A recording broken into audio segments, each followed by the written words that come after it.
This is We All Be, news-free Dixie for the 21st century. See how it works? Somewhere. Can you dig it?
Welcome everybody, thank you for coming out today. You could have been anywhere, but you chose to be here with us to celebrate the one and only, the legendary, the one and only, who in the words of Duke Ellington, truly bound category, James Melvin Lunceford, also known as Jimmy Lunceford, who is the father of jazz studies and music education, who is the real king of swing, who was a humanitarian, a philanthropist, and a lover of his people. He was born June 6, 1902, back outside of Fulton, Mississippi. He came from a land-owning black family down there. Fulton is a little bit outside of Tupelo, Mississippi, where Elvis, the king of rock and roll, was born. But I love Jimmy Lunceford because of what he did and what he represented for black people. He was truly a race man. He loved his people. He thought enough of his people that even when he became successful, he wanted to live and work among his people. And I want to just quote the one and only Nat D. Williams, radio pioneer, one of the first black radio disc jockeys in the land, also a master teacher, historian at Booker T. Washington High School in South Memphis. He said the following about Mr. Lunceford and where he's buried, which is Memphis, Tennessee. He said, Jimmy Lunceford was buried here in Memphis. The spot he occupies should have something of a special significance. He took a group of relatively unsophisticated Memphis colored boys and wielded them into an organization which scaled the heights of musical eminence. He presented something new in the way of musical presentation by Negro orchestras. Lunceford and many others like him chose to remain at home and with their people. His death should have meaning and inspiration and guidance to others. If we permit it, Lunceford's burial in Memphis can mean this. It's from Nat D. Williams, one of the first black radio disc jockeys in the country and all the land, and also a teacher, longtime teacher at Booker T. Washington High School. WDIA premiered in Memphis as the first all-black radio format, meaning it was the first radio format program in the country that catered towards the black consumer. So even B.B. King, the legendary B.B. King, was a disc jockey at WDIA. So Memphis is very powerful, and I think it's very good to remember him being buried here in Memphis. This spot should have something of a special significance. He chose to live here. He chose to work here. He chose to die. When he died, he chose to have his mortal remains brought here. So that should not be lost. And we are actually in Elmwood Cemetery, the oldest cemetery, recognized cemetery in Memphis. Been here since the 1850s. And we also in the heart of Soulsville. And all you Stax fans, this is the home of Stax Records. This is where it started as Satellite Records back in the day. This is also the birthplace of the one and only Queen Aretha Franklin, the Queen of Soul. She was born here in a house not too far away from here. And also, you got the birthday coming up of the music legend, unsung, John Marshall Alexander Jr., known as Johnny Ace to his fans. He was raised in a home that still exists in Soulsville. I think his family still owns that home that he was raised in. His birthday is June the 9th. And he is also the grandfather of the Grammy Award-winning music phenom Legacy. That's his granddaughter. So you got all this black power, all this history in this one neighborhood. Also, don't forget that this is also the place where they shot the first Hollywood all-black talkie film known as Hallelujah, which introduced the world to Hollywood's, Hollyweirds, whatever you want to call it, first black sex symbol. Nina Mae McKinney starred in Hallelujah, which was filmed not that far away from Lemoyne Owen. We need to work on getting a historic marker to mark that as well, along with marking the childhood home of Johnny Ace. I think it's very important that we note these things because June is still Black Music Month. It was anointed Black Music Month by President Jimmy Carter. Now, a lot of other things have claimed June as the national this and that, but Black Music Month should be acknowledged. We got more days outside of February to honor black people and black people achievements, because this country would not be what it is without the input and the sacrifices of black folk. So even with that said, Jimmy Lunceford, like I said, was the real king of swing, but he is not acknowledged in retrospect like he should be, because history is more about politics and propaganda than it is about facts and truth. Whoever won the war, they write the history, right? You know, whoever got the power, they control the narrative. So it's time to reclaim that power. And I'm very optimistic that we will, with Jimmy Lunceford's legacy being more recognized and appreciated, and make sure it stays a living legacy in terms of music excellence and education.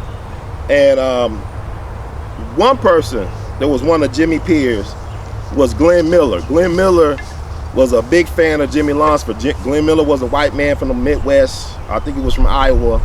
But he was a big fan of Jimmy Lunceford's sound and presentation.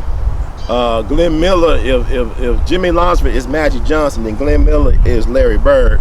But Glenn Miller said this about the Lunceford band and Mr. Lunceford. He said, you know, I can read it from here. How about I read the exact quote so I get it right, which I know by heart anyway. Jimmy Lunceford has the best of all bands. Duke Ellington is great, Count Basie is remarkable, but Lunceford tops them both. This is legendary swing band leader Glenn Miller. Jimmy Lunceford, also during the time of Jim Crow and segregation, American apartheid, owned and flew his own airplanes. When they were not trying to when they were not trying to train black folks to even fly airplanes for Uncle Sam. Look at the story and struggles of the Tuskegee Airmen to give reference for that. Even Bessie Coleman had to get a pilot's license in France. She couldn't get here because she was black and a woman. So a lot of discrimination in that. But all this to say, I just learned recently that Major League Baseball integrated their baseball records with the Negro Leagues. Like Major League Baseball has decided to integrate the Negro League statistics into their all-time statistics. So what this has done, and it's very controversial to a lot of people, but it's not, it is what it is. Josh Gibson has now become the all-time batting average leader. At first it was Ty Cobb with about 367. He batted .367 all time, which is phenomenal. But Josh Gibson, as he went back into the record books and stuff and got all this stuff, his batting average now is .372, which is higher than Ty Cobb's. And also his slugging percentage and OPS on base, that's all baseball talk. But basically he's the record holder now. And this was a man who was denied access to Major League Baseball when he was alive, even though he was the premier hitter and catcher of the Negro Leagues, the fantastic Negro Leagues. And so he died in his 30s, not realizing his dream of one day playing in the majors. So, I mean, but His great-grandson, along with the Josh Gibson Foundation, fought to make sure that his legacy be amplified and remembered by the powers that be and by the people in general. So kudos to that. That just happened not too long ago. Some days from this, I'm doing this now, honoring Jimmie Lunceford's birthday. So that should be duly noted that Jimmie Lunceford could one day actually take his spot back as being one of the premier band leaders of his generation and one of the all-time greats. So this is why we do what we do through the Jimmie Lunceford Jamboree Festival movement, and also through the We All Be Group Incorporated. We want to honor the righteous ancestors, because you could call on your people, man. The past is never past, and you cannot kill energy. You can access these people at any time, your ancestors. You know, people say that, well, cemeteries where they keep dead things. Why do you come to the cemetery where they keep dead things? Well, because I see a lot of living things in the cemetery. I see a lot of trees, a lot of grass, a lot of insects, birds. This is a place of living. This is an energy vortex that you can access at any time. And people don't understand power is just the ability to identify phenomena and make it work in the desired effect, to be able to leverage power of energy, to be able to leverage energy and have a vision and an agenda and make it manifest. That's power. So we are very powerful people. Mr. Lunceford is considered the father of jazz studies. He's the first person to teach jazz in a formal educational setting in any place in the world. He did this as a volunteer up in North Memphis at Manassas High School. This is a black man who decided, I want to create a band and I want to empower students with the love of music that he had growing up. And interest with Jimmie Lunceford, even though he was born in Mississippi, he was raised in Colorado, and his music teacher was Wilberforce Whiteman, who was the music superintendent of the Denver schools. He taught Jimmie Lunceford. He was a white man who believed that all children should have a right to a quality sound music education. So he taught Jimmie Lunceford. And also his son was Paul Whiteman, who was considered the so-called king of jazz back in the 20s, very popular band leader who had people like Bix Beiderbecke in his band, and also who commissioned George Gershwin to do the classic Rhapsody in Blue. So this is Paul Whiteman's father who taught Jimmie Lunceford, who was the real king of swing as far as I'm concerned. But he was born June 6, 1902, lived an amazing life. What I love about him, he was always a teacher at heart. And also he was always a race man, or he was a race man when he became a man. And the thing about it is he used music as a way to create a rites of passage for young black boys and girls to become responsible and accountable adults. He actually majored in social work at Fisk University. He was class of 1926. Also, he was a gifted athlete, football, boxing, baseball, track. He did all those things. But his real contribution was sharing his love of music with the masses and with his students. Matter of fact, he created the world's greatest swing band using the foundation his best high school students from Manassas, as well as musician buddies, college buddies from Fisk University. So this is very important to note that, you know, he ended up leaving Memphis in 1930. 4 years later, he is the house band at the Cotton Club. He becomes the #1 attraction at the Apollo Theater. That's the Jimmie Lunceford Orchestra. And also they was like some of the first groups to really put the emphasis on show and showtime. Had tailor-made suits. The band was just immaculate in their dress and presentation. You had the musicians could not only play their instruments to an exceptional level, but also they could sing and dance and tell jokes. So you had a full show. Like, it was like the greatest show on earth at the time. And nobody could touch that in terms of presentation and even the sound. He had a lot of gifted musicians in there, like Jimmy Crawford, his drummer from his high school days. You know, Jimmy Crawford became one of the best, most influential swing band drummers of all time. Influenced a lot of people, a lot of drummers from that era and beyond. They give a lot of credit to Jimmy Crawford, establishing himself on the drum sets. Also, you had Willie Smith, who considered one of the greatest alto saxophonists and reed specialists of all time. In the 1930s, you had a three-headed monster on alto saxophone. You had Willie Smith with the Lunceford Orchestra. You had the great Benny Carter doing his thing up in New York with Fletcher Henderson and some more people. And then you had the one and only Johnny Hodges, who played with Duke Ellington for many, many decades. And this was a three-headed monster on the alto sax. So Willie Smith should be counted. And also he had the gifted trombonist Trummy Young, who ended up playing a little bit with Satchmo Louis Armstrong, whose wife is from Memphis. Ended up playing with him for a little bit, but he started with the Lunceford crew, made his contribution. They had a song, "Tain't what you do, it's the way that you do it. Tain't what you do, it's the way that you do it." So he used his vocals on that. And Jimmie Lunceford also had a lot of popular people that were fans of his music. Not only was Glenn Miller a fanboy or a big stan for Lunceford music, the one and only, one of the greatest, I mean, he's not, I at least say he's the greatest, but this is one of the greatest in his own right, Joe Louis, the Brown Bomber. His favorite orchestra or band at the time was Jimmie Lunceford Orchestra. So Joe Louis said that was his favorite band. So that's Joe Louis. So, as a matter of fact, the Jimmie Lunceford Orchestra was the most popular band for Black Americans back in the 30s and 40s, especially those who loved to dance. So if he was more popular than Duke and Count and Lionel and all them guys, how come they remember and he's not remembered? Well, the thing about it is, you look at Lionel Hampton, who almost lived to be 100 years old. You look at Duke and Count, they almost made it to 80. Jimmie died or was taken away from us at the age of 45 under very questionable circumstances up in Seaside, Oregon. He was signing autographs and stuff at a music shop before his gig at the, I want to say, they call it the Bungalow or something like that, but it was like a concert hall or venue up in Seaside, Oregon, which is a coastal town, beach town in Oregon. And so he was signing autographs at the music shop, and then he fell out and dropped dead. They rushed him to the hospital, but he was pronounced dead on arrival. And the thing about it is, it's a story that's been going around for decades, saying that him and his band was food poisoned by a racist restaurant owner. And they said that the waiters were trying to deny them service, but Jimmie Lunceford complained. Basically, he said something to the effect, "This is not Mississippi, this is not below the Mason-Dixon line, this is Oregon." But what people don't understand about Oregon became a state right before the Civil War started.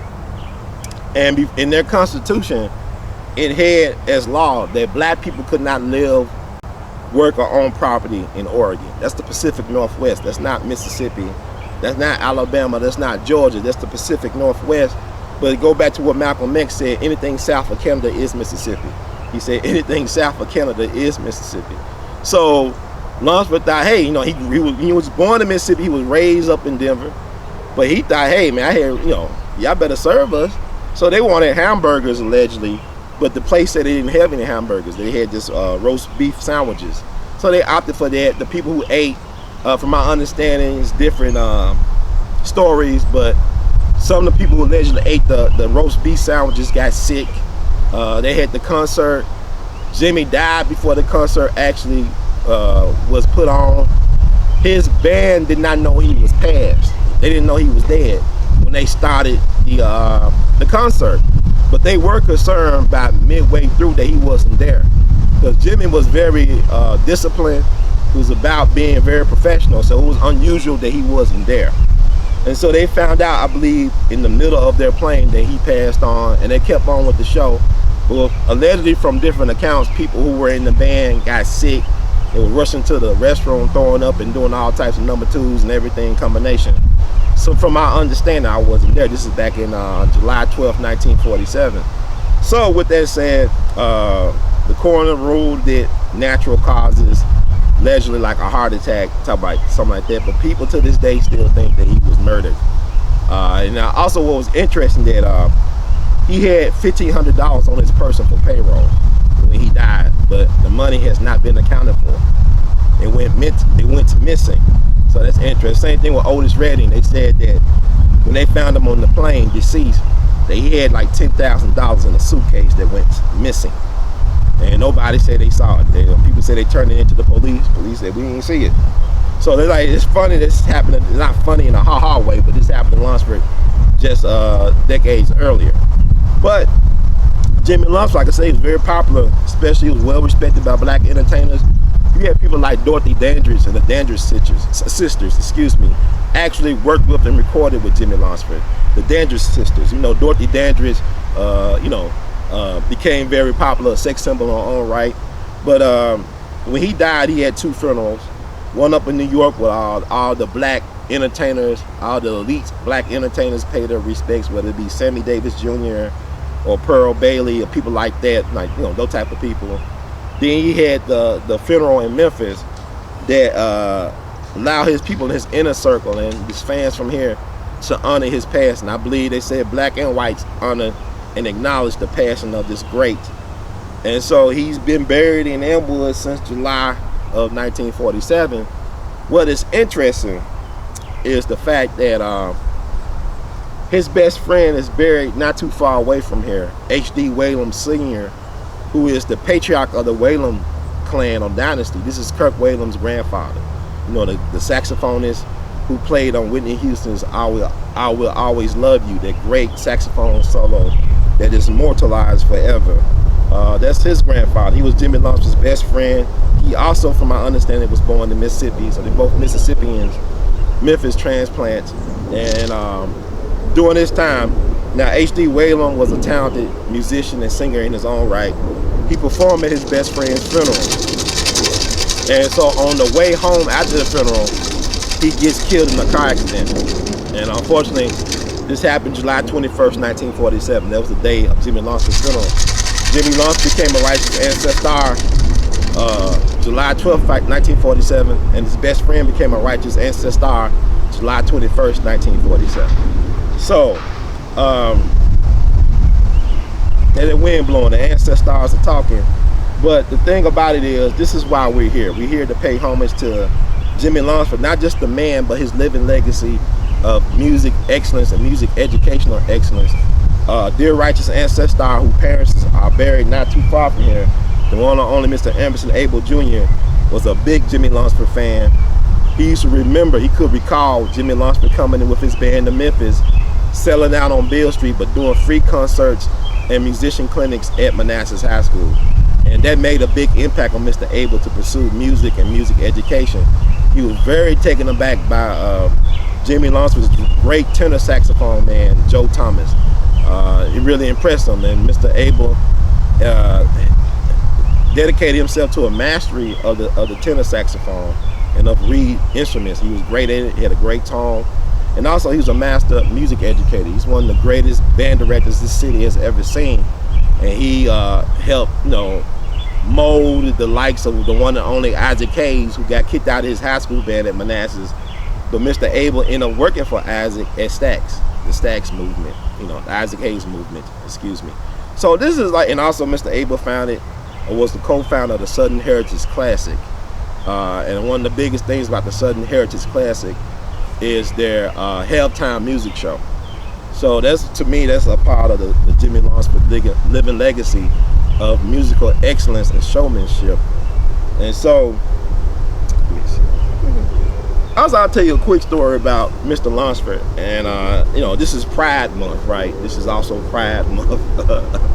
Mr. Lunceford was far from gay. He wasn't gay, but his love interest, this woman named Yolanda Du Bois. She was the daughter of the one and only, the preeminent black scholar, arguably of all time, Dr. W.E.B. Du Bois, who was the first black person to receive a PhD from Harvard University back in 1895. She went to school with Jimmie Lunceford at Fisk in Nashville. They both were madly in love with each other. And although Du Bois himself was a Fisk man, Jimmie was, of course, a Fisk man, majoring in social work. Dr. Du Bois was the father of American sociology.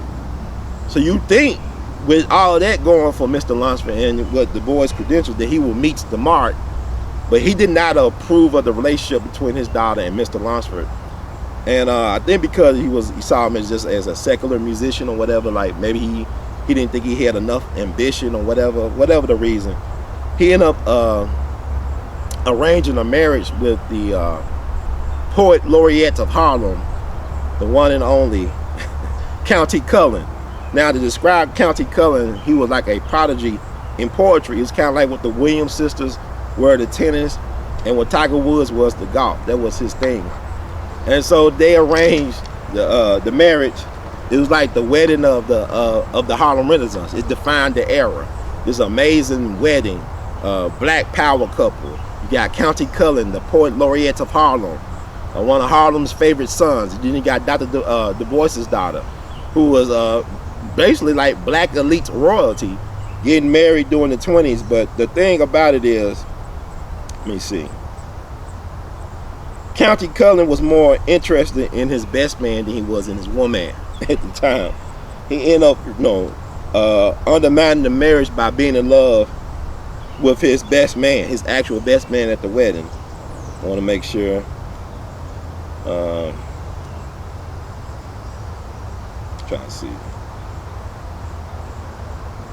Harold Jackman. I had to look up Harold Jackman. I know his name. Harold Jackman, that was his lover and his best man at his wedding. He was known as the finest man in Harlem. He was a model and also a teacher in the school system, but he was very close to County. They ended up, remaining friends. The marriage was annulled, and Yolanda ended up marrying somebody else who wasn't Jimmy Lunceford. But from my understanding, Mr. Lunceford never lost that love and feeling for Yolanda Du Bois for the rest of his life. From my understanding, Yolanda Du Bois's daughter said she remembered meeting Mr. Lunceford, and Mr. Lunceford basically was saying that you should have been mine. You should have been mine. Mr. Lunceford didn't have any biological children. He ended up marrying a pretty good-looking woman. Crystal Tully was his wife, and they got married. And she was a former English teacher at Booker T. Washington High School. And and she was a nice-looking woman, good-looking woman. And she came from a very prominent black family in Memphis.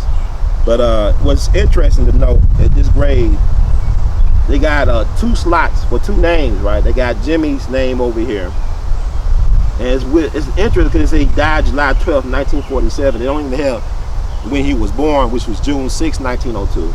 Then you got this blank slot over here, or slab, whatever you want to call it, where Crystal should be buried. But, Crystal ended up outliving Jimmie by many decades. And she got remarried. And I believe she passed away in Florida back in the early 2000s. So, I mean, with that said, I think I said enough for today in terms of about Mr. Lunceford, why he should be remembered and never forgotten, and it should be a significant place.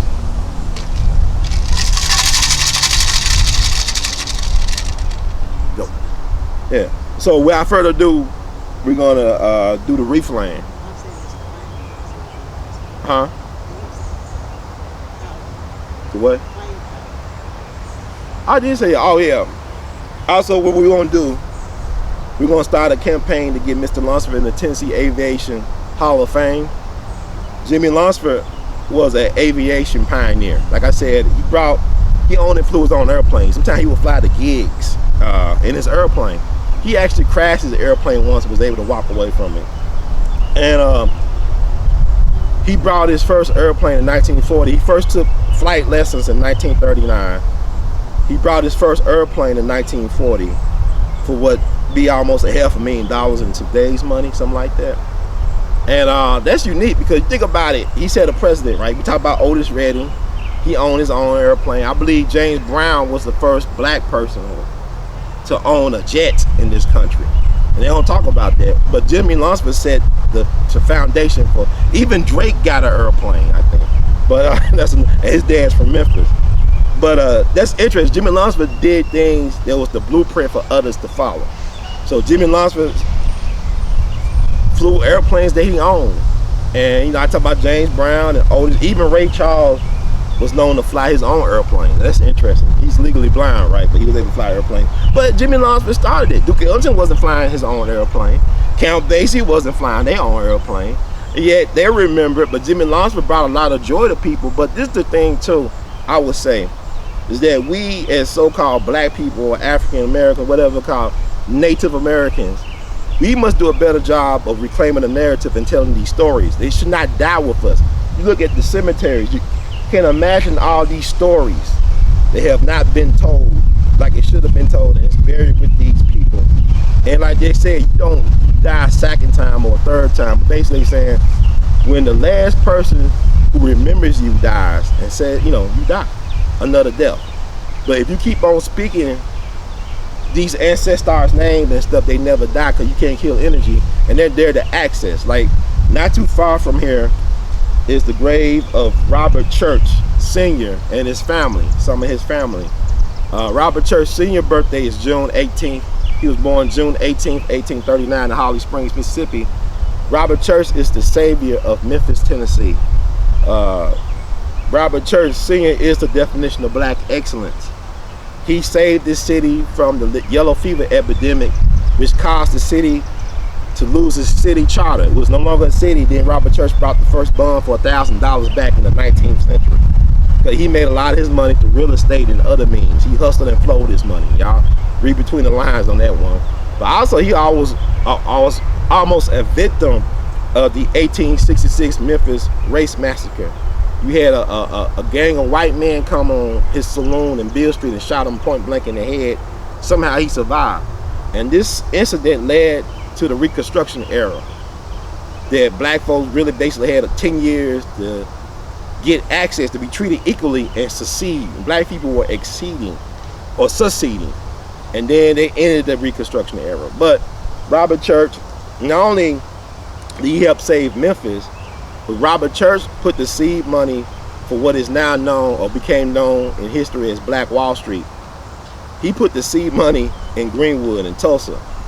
He helped black people coming from Arkansas and from Memphis moving into Oklahoma Indian Territory. He gave them the money to start their town, or start their black paradise, Black Wall Street. So he's not really talked about a lot. And the reason why that is, like, yeah, we got the church mausoleum, you got the church park, where the largest, one of the first black-owned auditoriums in the country was the church auditorium, which was located in, which is now known as Church Park. You had their amazing mansion in South Memphis. The Boss Crump machine did all they could to eliminate the memory and legacy of the Church family. It was the Robert Church Jr. that enabled Boss Crump, Edward Hull Crump, who was also from Holly Springs, who's buried in Elmwood at the front, to become one of the most powerful political bosses in all the land in the history of America. So once he got the power and got what he wanted, he got rid of the Church family. He ran them out. And also the Martin brothers, J.B. Martin. These guys was one of the pioneers of the Negro Leagues. They got ran out of here as well. Imagine if the Church family was allowed to stay in Memphis and have the influence and impact they had. Imagine if the Martin brothers were allowed to stay in Memphis and be able to have the impact on succeeding black generations. This is why it's important. When Nat D. Williams said we should remember Lunceford being buried here, we should remember him. So did this. Water the ground and right to the ancestors, growing the mighty trees so we could tell their stories.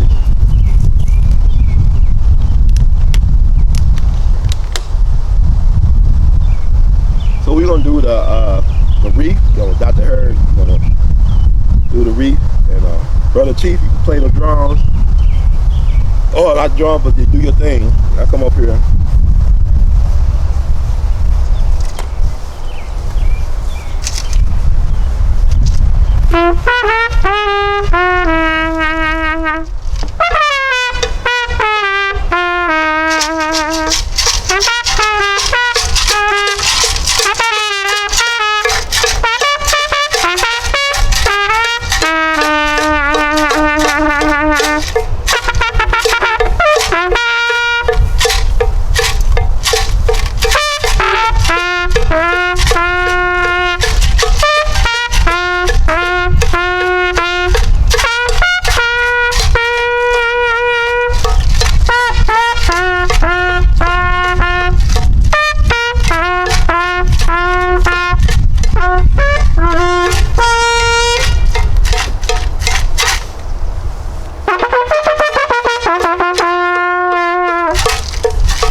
Yeah, Chief, come on up.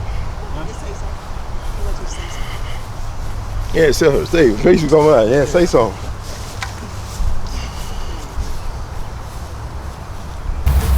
Thank you, Brother Hurd and Mother Hurd. It's quite an honor for me to be here on this beautiful day and the celebration of the great Jimmie Lunceford. My mother knew him as a child, and so she would tell me about how wonderful he was. And so then she bought me a trumpet. Went down to Beale Street and got me a trumpet for $40 from down there on Beale Street. And then I was able to learn about him and W.C. Handy. And I really appreciate the great history that Brother Hurd told today about Memphis and the greats and Robert Church. And I'm so happy to be a part of the remembrance of Jimmie Lunceford. It was important. It's very significant. It gives us something to be proud of. And I'm just thankful. Thank you very much.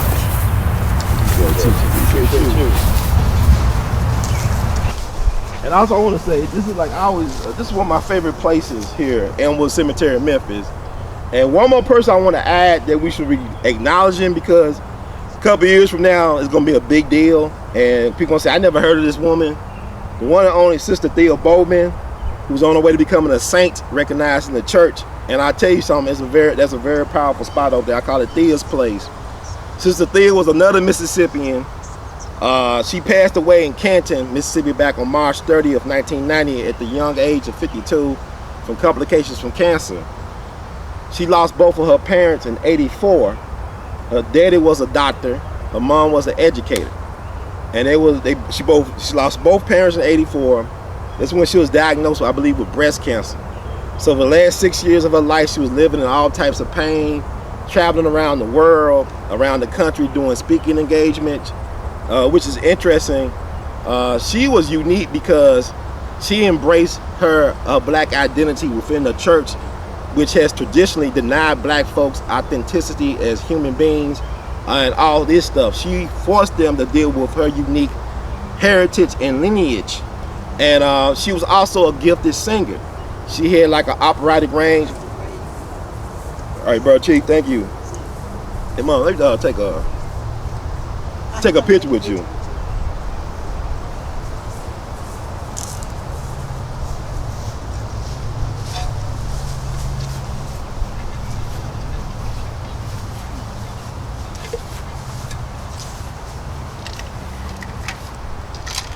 Thank you for coming. We appreciate it, man. Yeah. It's important. I definitely want to talk. You still got your... And it's historic. Yes, sir. Definitely. And I got my feathers on.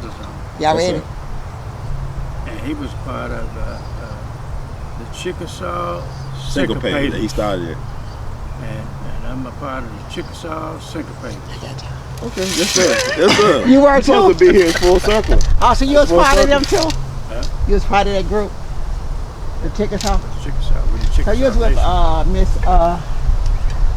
State Senator Turner and what's the one that So passed? Barbara Cooper.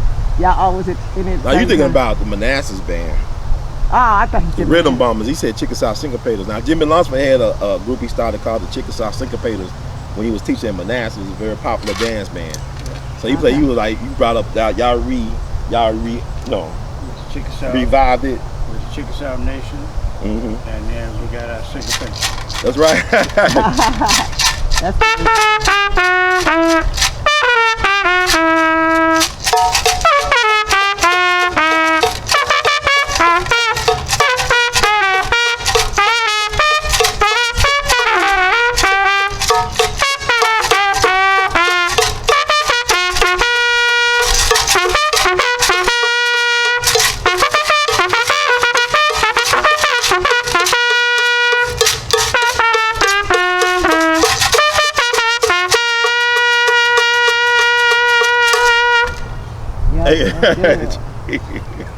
Thanks for coming. We appreciate it. Peace. But I would tell people. Are you finished? Almost. I would tell people to come down here and pray at the holy spot where Sister Thea's remains are buried. Sister Thea was actually like the inspiration for Sister Act. People don't know this, that Harry Belafonte wanted to do a feature-length movie about the life, the amazing life of Sister Thea. But that movie didn't come through. I think Hollywood didn't like the fact she was so clean. She was an advocate of truly clean living the life of her song that she sang in the church. And she was basically like just a good person, so there was no scandal to really exploit in her narrative of her story. So, you know, think about it. With Whoopi Goldberg movie Sister Act, what's that about? It's about a black woman becoming a nun to teach others how to sing. Well, Sister Thea was a nun who was teaching other people how to sing as well, too. So I want to just recognize her because she had performed miracles in my life and many other people's lives that hopefully we get documented and we can start a campaign as well to get her fast track to sainthood. So with that said, thank you all for coming out here. We love you madly. And I'm just going to wrap it up. Our own prayer. Let's get a quick prayer.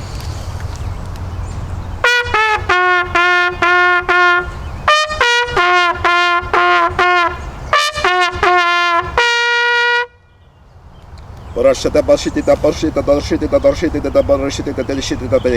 brother shit about shit about shit that shit about shit that shit that shit that brother shut up shit about shit that shit that brother shut up shit about shit that brother shut up shit that